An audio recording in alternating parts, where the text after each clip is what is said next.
Hello and welcome to the Beaver Banter podcast. I'm CJ Baumgartner, Ian Rivers, my co-host, and Ian. It is a good week, an interesting week to be a Beaver. There's a lot going on.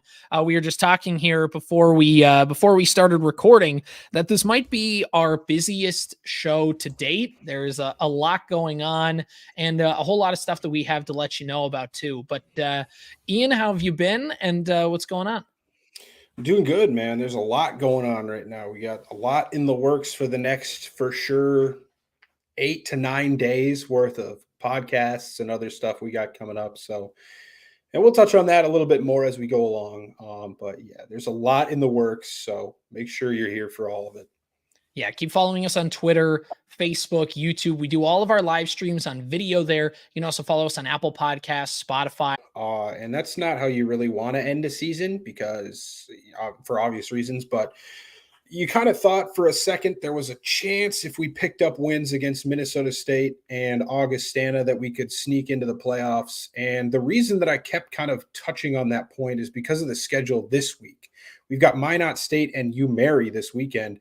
Both games are on the road, but those are two teams at the very bottom echelon of the conference. So I figured, man, maybe if we can be there at the end of the year, we can get a sweep over those two teams and sneak into that 8 spot. It does not look like that's going to be able to happen at this point. The Beavers are eliminated, and it was a tough weekend. You had a 2-0 lead over Augustana, and you ended up dropping those games, all three of the back half games, and it really just – it was tough to have to, stomach that one. And I'm sure that stunk on family night for the girls on the court. And then, of course, Wayne State comes to town and it doesn't go well because they are the best Division II volleyball team in the country right now. So a tough way to end, kind of ending the season on a sour note. But they have a great chance this weekend against Minot State on Friday and UMary on Saturday to kind of get a couple wins. And obviously, it's been a good season regardless of how it ends. Even if it ends on an 8-game losing streak, it's still a good season. I mean, you doubled your win total from last year and got a win over number 8, St. Cloud State. So regardless of how it ends, it's still going to be a great season. But let's end it on a high note. Yeah, the losing streak is kind of like there was a while there a few weeks ago where we kind of felt like this team was starting to hit a stride and, could they get themselves into that upper echelon and to get themselves one echelon upper than where they were. Obviously the NSIC, as we've talked about all season long, the best Division II volleyball conference in the country. It's not even close. It's really top-notch volleyball, and every single week you're gonna have to play good teams. But can you get yourself into that middle tier? Can you start to just get out of that basement? And I think they've done that. Now, at the end of the season, like you talked about the 8-game losing streak, obviously you'd want a few things to be different, but at the end of the day, like you said, Ian, it's still just it's a much better spot for the program to be in. And it's a good momentum going forward to kind of push through the next few years and kind of fully break down and talk about the season when it gets done. But still, no matter what, it's just been a really good season for Beaver volleyball. Yeah, absolutely. And the season will end this weekend. Like I said, 2 more games left to go. And then next week we can touch on the overall outlook of the season and how it went a little bit more. But yeah, I mean, as much as we've said this year, it's been a great season. So like I said, regardless of how it goes, we're still very excited about the first step in rebuilding this volleyball program. Exactly. And Ian, I'd be remiss if we didn't talk about this thing that happened over the weekend. We don't give a ton of love to the cross country program and the track and field, mainly just because we're pretty illiterate when it comes to those sports, or at least I am. But we do have some positivity throughout Bemidji State to talk about, and that is that the Beaver women's cross country posted their best finish since the 2014 NCAA Central Regional Championship over the weekend, and were able to kind of do that and improve. Kind of waiting to get the press release here. Obviously, in Joplin, Missouri, the race was held. They came away with their best finish since the 2014 season in a regional meet. They placed 23rd at the NCAA Central Regional Championship on Saturday. And Bemidji State tallied 643 points to come in 23rd. The first time the Beavers have finished in that high of a ranking since 2014, when they placed 23rd. Winona State won the 31-team regional field with 52 points to hold off Augustana, who came in second with 95. So again, their cross country season kind of wrapping up, obviously. But just again, shout out to that cross country team for at least putting the cherry on top of the season as they kind of wrap things up there.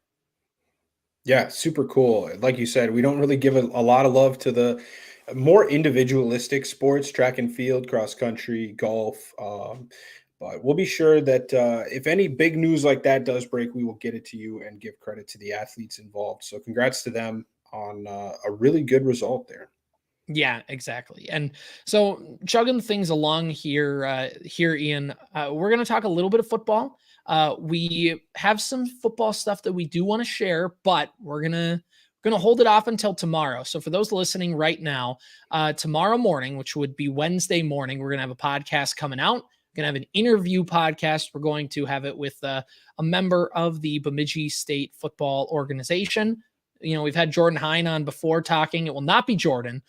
We have somebody new coming on, and we're pretty excited to have him join us tomorrow for that podcast. So keep listening for that. Stay tuned for that. Again, follow us on all the platforms and stuff like that and be ready. But Ian, let's just quickly go over this football game that Bemidji State played. It was a team in Moorhead that was a little sneaky, and you've kind of been on that bandwagon since September of like, hey, Bemidji State's going to play them late in the season, and they're going to be a tough out. And they hung around a lot longer than most teams did with Bemidji State. And coming into the game, Moorhead was 6-3. Bemidji State comes out with the win. I kind of caught bits and pieces of it. My brother was running at the Minnesota State cross country meet down in the U of M campus. So I was kind of I was driving back with my wife in the passenger seat, like having her watch while also listen to her alma mater's football game on the radio. It's a little hectic situation, but I was listening to parts of the game.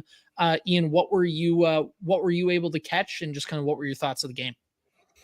Well, I watched pretty much all of it, and I thought it was a really good game. I thought it was weird because normally Bemidji State, they get out to these big leads, and then you get a little frustrated because the fourth quarter doesn't always look the prettiest.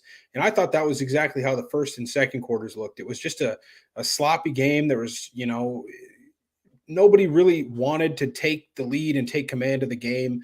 It was 14-all going into halftime, and you thought, all right, here we go, reset, adjust the game plan a little bit, and let's come out and dominate. And that's exactly what they did. The final score was 27-14.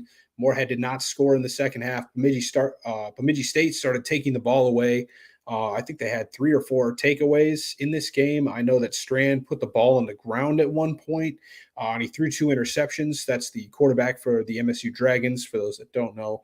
And hey, when I say that they are a rushing team. They like to go air raid.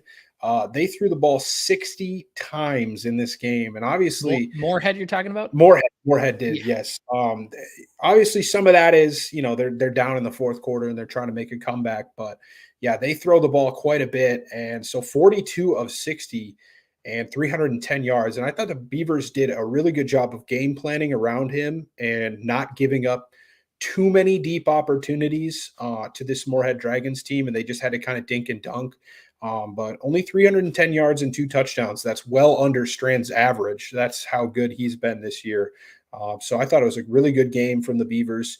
And in the second half, they really looked dominant. The running game kind of did its thing. No one running back really took control of the backfield. It's a running back by committee, and they all do their roles really well. Gronsky got in, and I believe, yeah, he did. He plunged one into the end zone in the third or fourth quarter. I believe it was the fourth quarter. Yeah, fourth quarter with 7:03 or 7:05 into the fourth quarter. He kind of put that game on ice with a good drive by the Beavers there. So, yeah, I was really impressed with what Bemidji State did this weekend. That was a scary matchup just because of what the Beavers have been defensively and what Moorhead's been offensively. But, man, I mean, it looked pretty good. I mean, Brandon Alt on 14 less completions threw for 10 more yards. So, I mean, it was an efficient passing attack for the Dragons. They took what Bemidji would give them, and to the defense's credit, they came up and made tackles really well. There was not a lot of missed tackles in this game. It seemed like that was what Moorhead was trying to do. Hey, let's throw it behind the line of scrimmage. Let's see if we can make them miss and pick up 6-7 yards. A lot of times that wasn't how it happened. The Beavers did a great job of containing those plays.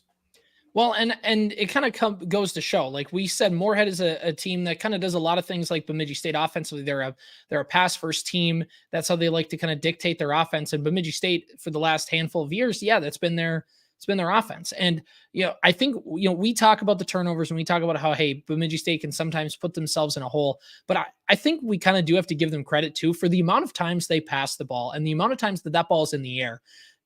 The reason that Moorhead turned the ball over 3 times, partially, is because they're throwing it all the time. And the ball just has a higher probability of getting intercepted or the ball getting put on the ground when it's in a situation like that. And for Bemidji State's offense, I know that they do turn the ball over, but as we talked about during the season, that does tend to happen when you throw the ball a lot. And it's just kind of one of the risks you run with it. And Bemidji State has turned the ball over a few times throughout the season, but compared to the amount of times they throw the ball, they hang on to the ball pretty well, and it's why they're 8-1 going into this point, and Moorhead 6-4. Like it's an opportunity, I guess, to say great job defense for getting those turnovers and taking advantage of what the offense was giving you on the other side. And for the BSU offense, it's just kind of sometimes I think we forget how good this offense is because of how much they throw, and there's a turnover every once in a while. When you watch an offense that isn't on Bemidji State's level, try and do what Bemidji State does and turn the ball over much more. Yeah, and I think Moorhead kind of right now reminds me a little bit of the Beavers teams from past years where the running game, man, I mean, the Beavers, to their credit in the past, at least trusted the running game to do a little bit. Moorhead just completely abandoned it, man. I mean, it was just, they just don't do it at all. And I think that's got to be the next step for them. You got to at least have somewhat of a threat there. Because if you can have Strand, I believe he's only a sophomore. I could be wrong about that, but if you can get him some help in that running game, we've seen Brandon Alt have to pass the ball quite a few times less this year, and that results in, like you said, less turnovers because we have the ability to say, oh, it's 2nd and 8. Yeah, I'm not going to completely abandon the run here. I think we can pick up another 4 or 5 yards at least. And a lot of times it does work like that. So I think that's the next step for Moorhead in terms of getting to the position that they want to be able to be competing at. But I mean, this is one of the best Moorhead teams I think we've seen. And the Beavers dealt with them pretty easily. It wasn't really, going into the 4th quarter, you're always going to be a little nervous as a fan. You're only up a touchdown. But I think the Beavers did everything they needed to do to control the game and to defensively just swarm that Moorhead offense. Well, it's been the first time since I was a freshman that Bemidji State has lost to Moorhead, right? Like 2016, I think that was the last year Bemidji State had lost, somewhere in that vicinity. And I think it was that game where Bemidji State was an extra point away from tying it in the final seconds. And I know Bemidji State was on, like, I don't believe it was their starting kicker. I think they were kind of like, they were a little tight at that position, and they kind of just were like, well, let's go for it. Or like, let's go kick this ball. Like, it's just a PAT. It was on the end zone away from the lake, so you weren't even worried about the wind as much. And they missed it. And I know that this isn't true, but it's kind of my thing of, like, I always joke that this is the moment that Bolte just said, we're going for 2 all the time. Any kind of late game situation, we're just going to go for 2, like they did against USF and homecoming a couple of years ago in 2018, which is 5 years ago. And I don't want to mention how old that makes me, but but yeah, so I think overall, good job, and Bemidji State gets to keep the axe in this rivalry, and it stays right in Bemidji where it belongs. So they got no trees in Moorhead; they don't get to have that over there. Yeah, they have no use for an axe over in that neck of the woods. Well, you can't really call it a neck of the woods. There's no trees. Yeah, neck of the flat, the neck of the plains. What? Yeah, it's plain, all right. Yeah. So I guess, real quick, we'll touch on this next weekend's matchup. And I'm not going to go fully around the NSIC. I'm just going to touch on some of the matchups that mean something for Bemidji State. That would be Minnesota Duluth 44 over Concordia St. Paul 32. So Duluth stays in the race at least a little bit because they have 2 losses. So no matter what they do, one of Bemidji or Augustana will have 1 losses. Duluth cannot win the NSIC title. So either way, Dogs down. Dogs down. Horns down as well. They won, so I didn't want to say horns down, but they won 49-42 over Winona State, and they kind of let Winona State back in that game. I thought there was a chance at the end. They went for it instead of trying to kick a field goal. They gave the ball back to Winona State, gave them a chance to come back and win or tie the game. But a 49-42 win there in Winona for the Mavericks. And then the only other game would be Augustana 31 over Northern State 21. So that's kind of the top of the standings. And as you look at it right now, Augustana, Bemidji State, and Minnesota State still all tied at 8-1 at the top of the conference. So Bemidji State, obviously, with a matchup against number 20 Augustana this weekend in Sioux Falls. That game is at 1 p.m. And the winner of that will get at least a share of the NSIC title.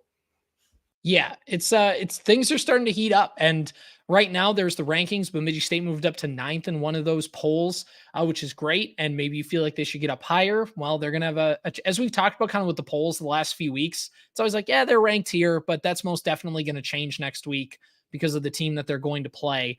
And right now they're going to play a very tough team in Augustana. It's also worth mentioning, Ian, that Bemidji State, the regional rankings have came out for the NCAA tournament. And I'm kind of trying to wait for this to pull up here.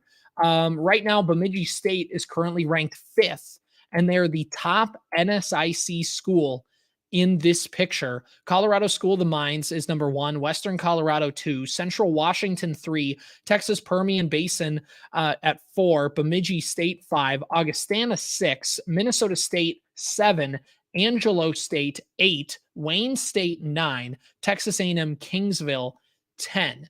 Ian, are you kind of quickly, are you shocked by where Bemidji State is as the top NSIC school in the ranking?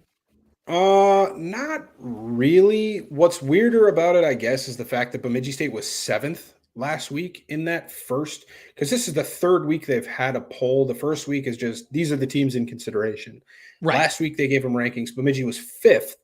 And I guess they beat the best team of the 3 of those NSIC teams that are kind of in there. So maybe that's what jumped up, what made them jump up. And I mean, there's been some questions I saw on Twitter. Somebody brought up the fact that you never know, like, does Mankato jump back over Bemidji State? Because Minnesota State plays Minnesota Duluth this weekend. So if they beat Duluth, do they then jump up over Bemidji State again?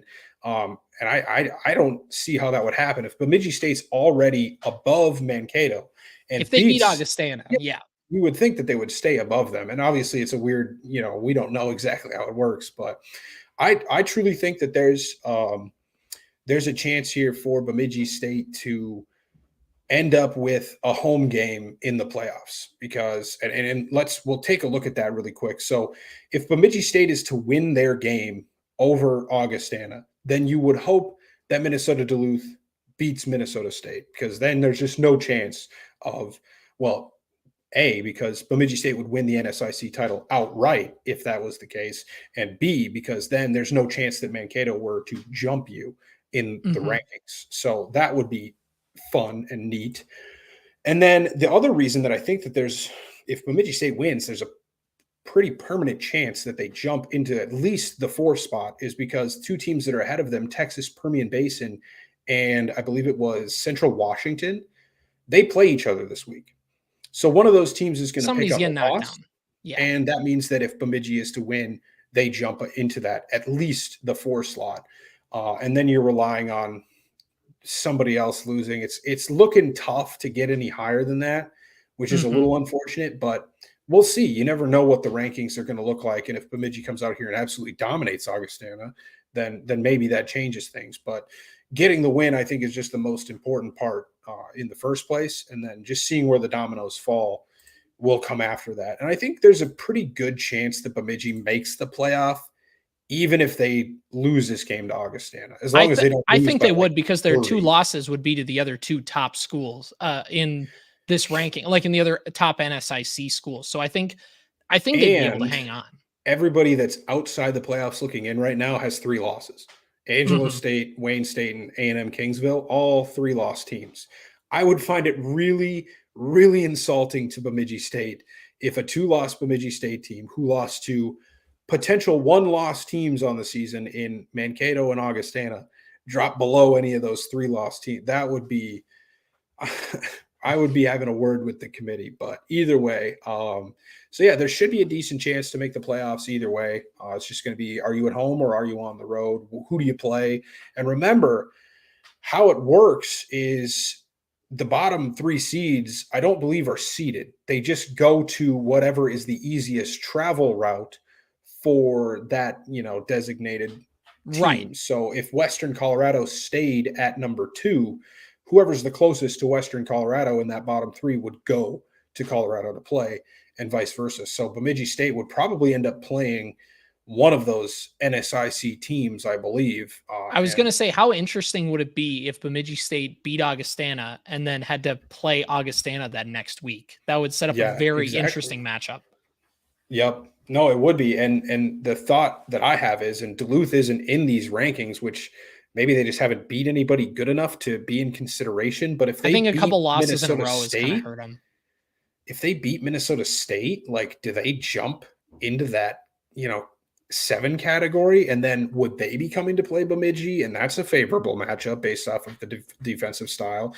So there's going to be a lot to look out for this weekend. I think that those 3 teams that are kind of in consideration right now would be a little insulted if Duluth just went from unranked to in there. But that's probably a discussion for later on this weekend or next week a little bit. But yeah, either way, the selection show is going to be at, I believe, 4 p.m. Central Time. And I think you just go to d2football.com or the NCAA website. One of those. We can put the link out on our social sites too. Yeah, we'll put the link out on the social sites, but be on the lookout for that. I think it's 4 p.m. on 4 p.m. Sunday. So Sunday, it should be a good event.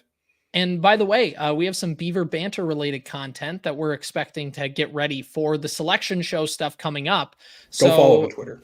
So go follow the Twitter, go follow the Facebook, go follow all of our social sites, because we are going to have a special announcement coming up in the next, in 24 hours or so, that's going to kind of give an update on that. Yeah. So you need to follow those pages, and we're going to have an update for you, because we have something really cool coming for Sunday, selection show related. So you're going to want to follow it, because we're going to have some live reaction for us as to what the selection they get. And then we'll talk some football, and we can preview that matchup in real time, and we'll be right there with you. So watch that selection show. We'll put the link out there for it and on our social sites, and also watch our social sites, because we have some stuff coming out pretty cool. We're very excited about it. We're almost ready to share it, but we don't want to quite yet. So keep listening. We're going to give out some full information as that day gets closer. Ian, anything else on football you want to touch on when it comes to Augustana? Because this is going to be a tough game. Bemidji State went down to Augustana last year, and they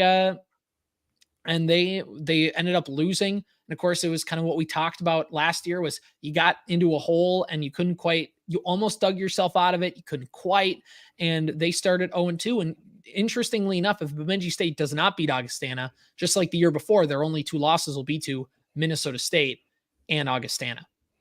Yeah, but this time you won't be quite as fortunate to sneak into a home playoff game if those. You'll have one less win on your record. Yeah. Right. So it's going to be a good game no matter what happens. I think these teams are pretty comparable on paper. Bemidji State has the 3rd best scoring offense, Augustana the 5th. Both of the teams have the best scoring defenses in the NSIC, allowing 16.1 points per game. Rushing defense, both are in the top 3. Augustana is number 1. Both pass defenses are rush offenses, are 6th and 7th in the conference. The passing attack of Augustana, not quite as frightening as Bemidji State's is. They only average about 230 yards a game through the air. But their pass defense is a little bit better than Bemidji State's, only allowing about a 201-yard clip. So, like I said, these teams are pretty evenly matched, and I think that obviously going on the road to have to play this game is not what you want to do. You want to play every game at the Chet, but some of them have got to be on the road. And I think Bemidji State can win this game. I think that they're very well one of the best teams in the NSIC, and they have a great opportunity to prove that this weekend. If they would have played 3% better, maybe they end up beating Mankato, and we're going into this game as heavy favorites. But right, yeah, it's gonna be a close one. I think it's gonna be 4th quarter. You're gonna be on the edge of your seat hoping for another chance to get a piece of that NSIC title.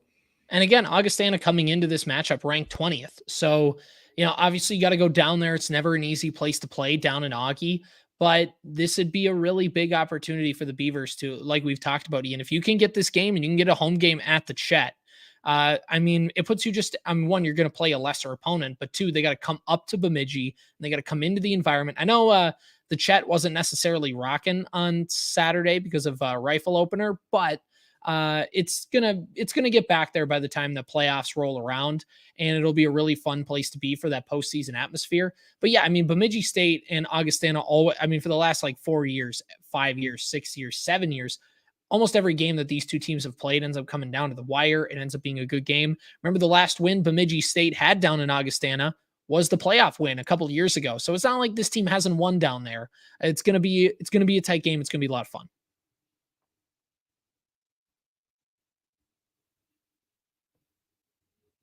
You're on mute, I think, Ian. Every time, man. Every time. Yeah, I'm really looking forward to it. Yeah, the joys of working on our online stream.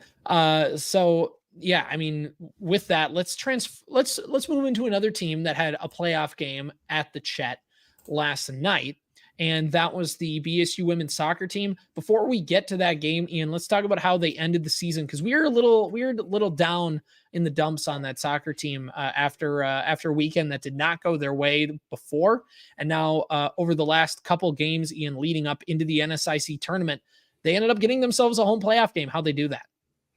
Yeah, there was a lot that had to happen, and I ended up watching bits and pieces of every single game that happened on Thursday across the NSIC. I watched the tail end of St. Cloud State because that had the least implications on the Beavers. MSU Moorhead tied Minot State. That, again, had really no implications on the Beavers. Obviously, Bemidji State got out to a 1-0 lead because of a big mistake by the Duluth goaltender, and it was like a minute and 5 seconds into the game. So for 89 minutes, they had to hold on to their hats, and they ended up coming out of it with a 1-0 win. And that's what we needed to do to complete that rifled us into fourth place. But then we needed help from Southwest Minnesota State to beat Augustana, which they did. They had a 3-0 lead at halftime. Shocked to see that. So Augustana dropped the 3 points there, and they stayed behind the Beavers. And then later on, you had Mary, who played against Northern State, and a draw would have been good enough. Mary was 2 points behind, so a draw would have gotten them only one. But Northern State was able to pick up an extra 2 points in the matchup. I think they scored pretty late into that game and got a 1-0 win. And then later, even that night, determining who the Beavers played was Concordia St. Paul tying Sioux Falls. That led to Bemidji State getting matched up in the first round of the NSIC playoffs against Augustana. And obviously that game was one for the history books. That was a little bit dicey there at the end. But yeah, that's how we got to hosting a playoff game at the Chet. And I think that helped. You get to sleep in your own bed. You get to, wake up, have your usual pregame ritual. And it really helped. It really helped. The game started off really well for Bemidji State. They had a lot of great chances. I think Barthelt put one off the post and off the bar in the first half. Yeah, and she was like, not having any luck. Gosh, man. And then there was some other good looks too. Like Beavers just had a lot more good looks in this game, I believe, than Augustana did. And I'll look at the official stats on what happened. And then, everything kind of went sideways in the second half when Hope Corte for Augustana scored in the 68th minute of the game. And you're thinking, the Beaver season is now on life support. We need a lifeline, and we need it badly. Well, I remember messaging you during the game. I just saw that late goal, and I was like, with a minute left, and with the way that Bemidji State's offense, is, they're just not a team that can score at will. Like, this is going to be tough. And I turned away from my phone for like 5 seconds, and all of a sudden we're going to overtime. Yeah. Lauren Hodney scored her third goal of the season in the 87th minute to tie the game, throwing the Beavers that lifeline they desperately needed to get to overtime to at least have 20 more minutes They're only 10-minute halves in overtime to kind of extend their season. Stayed tied for the first half of overtime, take a 3-minute break, come out, reset, get to the second half. And it was Kenzie Harrer. Apologize if I'm butchering your last name, but her second goal of the season, assisted by Lauren Hodney. And I mean, that was Lauren Hodney's goal as well. Another kind of big mistake. The goalie probably should have saved it for Augustana, but that's what you need sometimes. We had plenty of opportunities that didn't go in that probably should have in the first half. So I think you're going to take that in the 87th minute when finally something just at least goes in the net when you had so many good opportunities. And there was a goal earlier on in the game that gave the Beavers the lead, like early in the second half. And they called a foul somewhere along the play and the goal was disallowed. So the Beavers probably should have deserved to win that game. They outshot Augustana 23-16. The on-goal attempts were 10-8 in favor of Augustana, but the Beavers had 6 corner kicks. Augie had 5. It was a pretty even game in terms of opportunities, but it just felt like the ones that the Beavers really put on net were, and of course, the 2 that hit the bar, those don't count as on net. And how many did you see roll 2 feet wide or 6 inches wide of the post that don't count as on net? But the goalie wasn't going to get there if it was on frame. So there was so many better opportunities, I felt like, for Bemidji in this game. And to come out with an overtime win and extend your season another weekend, get to the NSIC tournament semifinals, that's, I think, a really good step for a team that was reeling there at the end of the season, like you said. And now you get the opportunity to come out and play St. Cloud State. Of course, they host the entire semifinals, just like last year. It was Mankato that hosted the entire semifinals. Whether or not they're in the championship game or not, the game will be played in St. Cloud. So that's where that'll be. That game, the semifinal game against St. Cloud State, is at 2:00. And the other game, I believe, starts at 11. And I'm trying to pull back up the tab I just closed for some reason to see. I can't remember. UMary upset Northern State in their game. And yeah, Concordia St. Paul upset Mankato, who was really like the one team. Obviously, they just beat you 4-0. That's the one team you're like, oh, well, at least we avoided Mankato in the second round. And they lose to CSP. And I think that speaks to the depth of this conference this year. Like, everybody's beaten everybody's, even Bemidji State. You've got your one win over St. Cloud was 2-0. You beat the conference champs already this year. So you go in with a little bit of confidence to this game. Obviously, it's now in St. Cloud rather than at the Chet. But, hey, now you're just kind of like, man, if St. Cloud State would have lost, we would have hosted this tournament. That would have been pretty cool. But either way, I think the Beavers have a decent shot just because of how up and down this conference has been as a whole this year. St. Cloud State has been the best team. They won the conference. So if you can go ahead and beat St. Cloud State, maybe get a rematch against UMary for the game earlier this season that they were able to beat you, and kind of seemed like that started the downfall and some of the negative play of this team. So hopefully we can rebound and get a win against St. Cloud State and go from there. But yeah, like I said, that's on Friday at 2 p.m.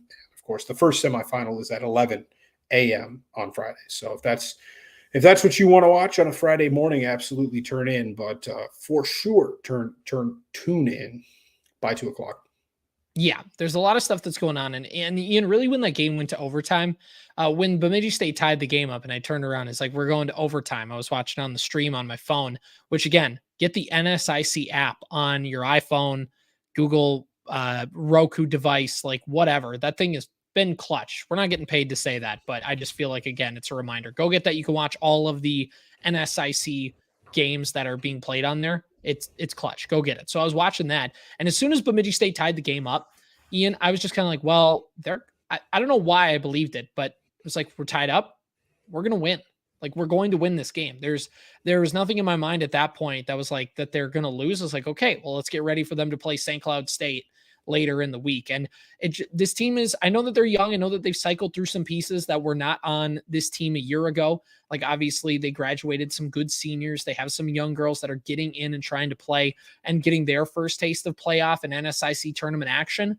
But this is a coaching staff. This is a team that's been battle tested, a program that's been through it before.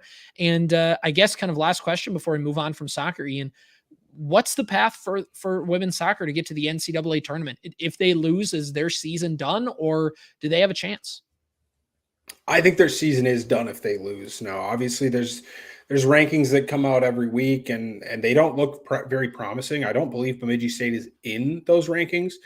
I know that they have wins over the teams in those rankings. They've beaten teams like St. Cloud State, and I forget there's two other notable wins for Bemidji State on the schedule this year. But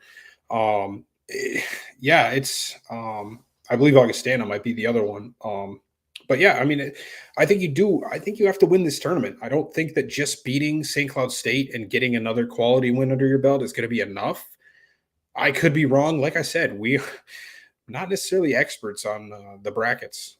So hopefully it would be enough. But I think that if you want to be safe in determining whether the Beavers are going to have another NCAA tournament berth, you have to assume that you got to win the tournament. And you want to do that anyways, because who doesn't want another tournament banner to hang? Or You got a tournament banner to defend this year. Yeah, you got to defend your titles. So either way, you want to win the conference championship in terms of the tournament. So I think that's the main motivation. And then, nice little treat to get to go to the NCAA tournament again if you win it. And by the way, junior Edie Franson was named the NSIC goalkeeper of the week for her performances over the weekend and coming into the tournament play. So congratulations to her. And this is a Bemidji State team that's feeling pretty good. So we'll just kind of see what happens. Always good to see St. Cloud State lose. So if they want to do that on Saturday, that'd be more than welcome for me. So Ian, let's quickly get through women's hockey here, and then we'll touch on men's hockey, and we'll kind of call our podcast. So women's hockey had another tough WCHA opponent over the weekend. Just kind of mention who that is, and let's talk about who they got coming up. Yeah, they had to play at home against number 2 in the country. That is Ohio State. And it didn't go great. They lost both games. Friday night was 1-9. And then on Saturday afternoon, it was 0-5. So not too much to say about that series other than, Ohio State's a really good team. And you got those coming week after week after week in this conference. So nothing to be too, upset about. That's a really good team. But now you got a good chance maybe to pick up your first win of the season against a Minnesota State team who I believe is 2-8 on the season. So they've only got 2 wins. None of them are in the conference. It looks really weird right now because even though Bemidji State doesn't have a win, they're currently tied for 6th in the WCHA because St. Thomas and Minnesota State also don't have any conference points. So I think this is a great opportunity at home. Hopefully they can get some momentum going. But Minnesota State on Friday and Saturday, those games are at 6:01 and 3:01 p.m. Yeah, and that's again, good opportunity to go get some wins and go do that. And that's what we got there. For men's hockey, Ian, not necessarily a great weekend for them. We knew that Lake State was a little bit better than kind of years past would tend to indicate. But I think this is a straight up weekend where you kind of just can look at the end of it and just say that BSU beat themselves all weekend long. Yeah, it was a tale of 2 weekends for Gavin Enright because we really sang his praises last weekend. And to his credit, he did really well against St. Thomas. And then, he struggled, to say the least, against Lake Superior State, giving up 3 goals in the first period on Friday night, going down 3-0. Team has to battle back. And, to their credit, they did. They looked like the better team for 45 minutes of that game on Friday night. But when you dig yourself into a 3-0 hole, it's really, really hard for a team that's structured like Bemidji State is to kind of dig their way out of it. I guess the positive note from the weekend is that you did get that point because you were able to dig out of that hole. And another positive point is Leighton Road got another goal and added to his tally. So he's up to 7 now on the season. And then the other goal scorers on Friday were Kirkland Irie in the first period, and I believe it was Jack McLean. Yes, Jack McLean in the third period to tie that game up. And man, it really felt like Bemidji State was going to get a fourth goal in that period and take the 3 points. They were buzzing. They were doing really well. Langenegger was able to stop each and every one of those attempts. None of them got into the net. The power play looked atrocious. The penalty kill looked atrocious there. I think like 62%. What the hell is that? Oh my gosh. That is not the power or the penalty kill that I know and It's not the used to brand love. of Bemidji State that we were used to. No, it's not. But hey, we got a point out of it, and then again, you come out and on Friday or on Saturday night, Gavin Enright has allowed a goal on 4 of the last 5 shots he has faced because of the overtime. They lost in overtime, and then they had 4 shots, and they got 3 goals on Saturday to get out to another 3-0 lead, and that's when Mr. Enright was shown the bench, and Rathan Robbins came in. He played pretty well. I mean, he's a freshman. That was his first real ice action in a college game that counted for anything. So I think he played pretty decent, all things considered. But yeah, it was really unencouraging. I mean, there was a point in time in the Saturday game where you kind of thought the Beavers were going to be able to, hey, can we do this again? Because it was the same game script. We got a power play goal from Liam Engstrom, his first of the season, and the first as a Beaver, late in that first period on the power play. So that's a positive. But then after that, it was just really not able to put anything together. Just didn't seem like those goals were coming like it did on Friday night. So, yeah, I guess the main positive to take away from this weekend is just like Lake Superior State's been one of the teams that's looked better in the conference this week or this year. You were on the road, it's still early in the season. You got plenty of time to rebound from it. And really nobody in the conference has looked like they're going to be like, you're not nervous. Like, oh man, those are points we can't afford to drop because Michigan Tech is so far out in front of the pack or Minnesota State or Northern Michigan. None of those teams have done that to this point. So that's a positive. And yeah, I think just getting a point out of that series when you were down 3-0 in that game, probably the only positive you can take away from it. And the fact that we're still on top of the CCHA standings with 7 points. But St. Thomas swept Northern Michigan, so they are at 6 points. Lake Superior State, we gave them 5, so they're right there. And then Northern Michigan and Ferris at 4 and 2 apiece. So, I mean, it's early in the season. The standings aren't going to mean a whole lot right now. But that's not a weekend you want to reciprocate, especially now. You've got Michigan Tech coming to town. They just picked up their first couple of wins on the season. They beat Augustana. They were at home at the McInnes Ice Arena in Houghton, Michigan there. So they've got a little momentum, and they haven't looked great. I think that Lucas said that they were like, if Bemidji State has the 3rd worst power play in the country, Michigan Tech has the 2nd worst. It's either that or vice versa. So both of these teams are kind of reeling right now. Might be a kind of a cop-out, but it's probably going to be a split and another sloppy weekend of hockey.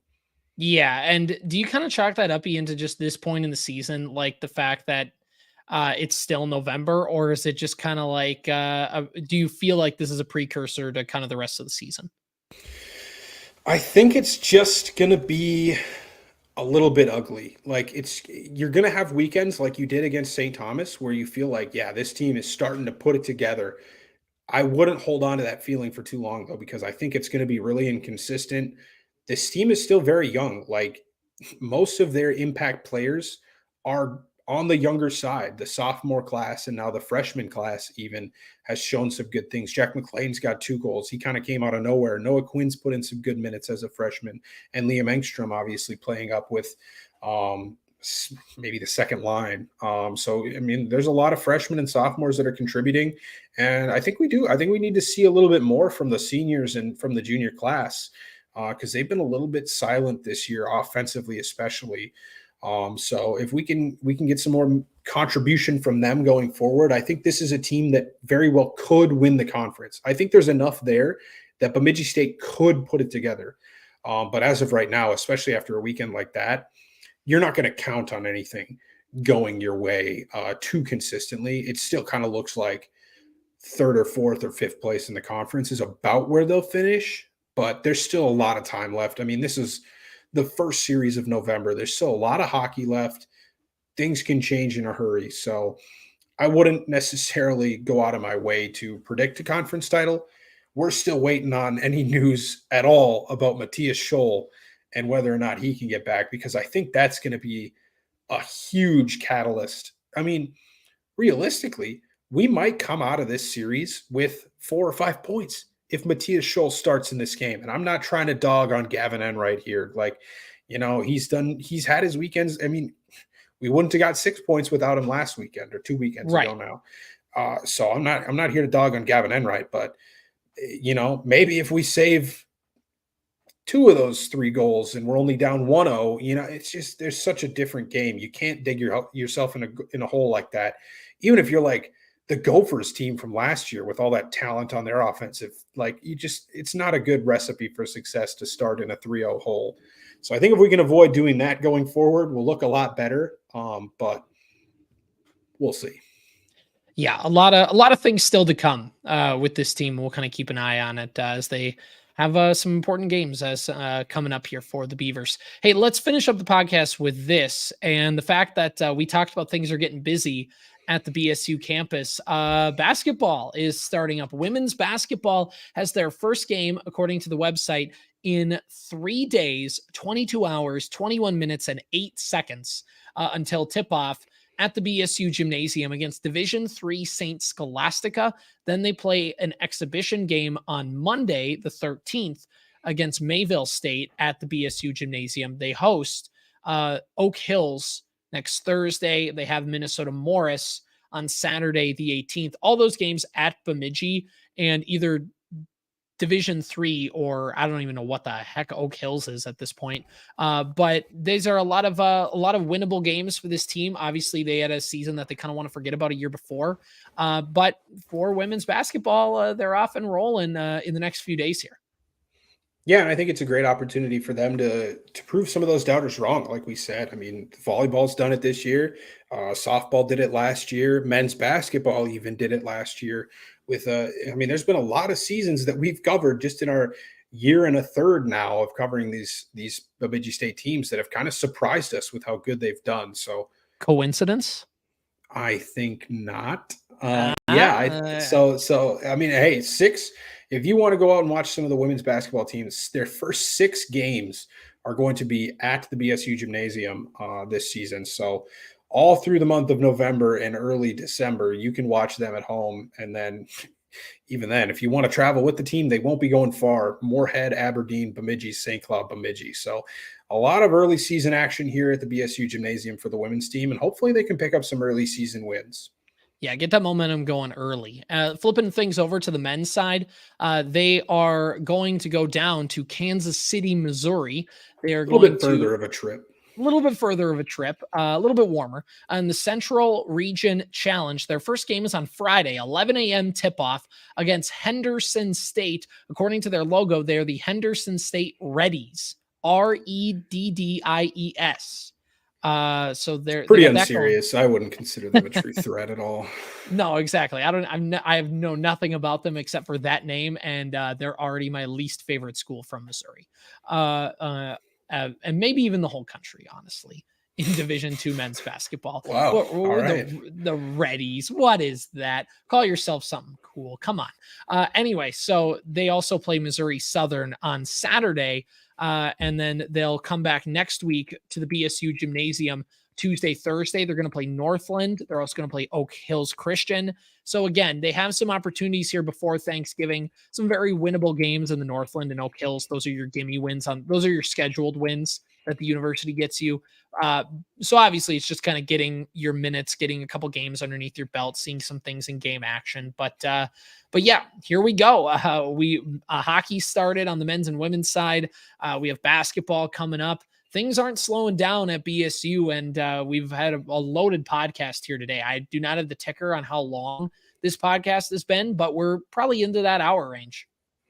It says about 50 minutes up at the top of my screen here. So yeah, it's been packed. And of course, last year we were going like into December with overlap of fall and winter sports. So hopefully hey, we're completely fine with it. If you guys want to win games and get into the tournament, we're going to cover you. It's A just going to packed be a show little is busier. fine. Yeah, we are not complaining at all. It gives us a lot of great stuff to talk about. And really, we honestly could have went further today talking into football and talking into a couple other different areas, but we know that we don't want to make this podcast super long. And also, we have another podcast coming out tomorrow morning. So be sure to check that out as well. We have an interview that's coming up with, again, a member of the Bemidji State Football Organization. You're going to want to tune in for that tomorrow morning sometime. By the time you wake up, get in your car to go to work or go to class or whatever you got to do, you'll be able to hear it.